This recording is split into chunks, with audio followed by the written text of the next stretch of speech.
The accidental prime minister film release પહેલા પણ વિવાદમાં હતી અને રિલીઝ થયા બાદ પણ હવે વિવાદ ફરી શરૂ થયો છે.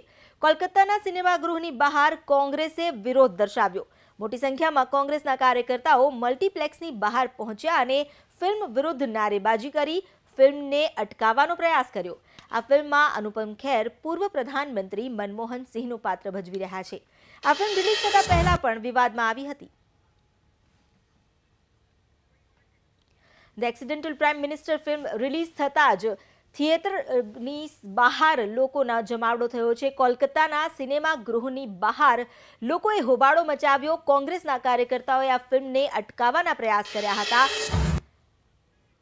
એક તરફ જ્યાં આ ફિલ્મ જે રિલીઝ થઈ છે દર્શકો તેને વખાણી રહ્યા છે, પરંતુ કોંગ્રેસ સતત આ ફિલ્મનો વિરોધ કરતી આવી છે.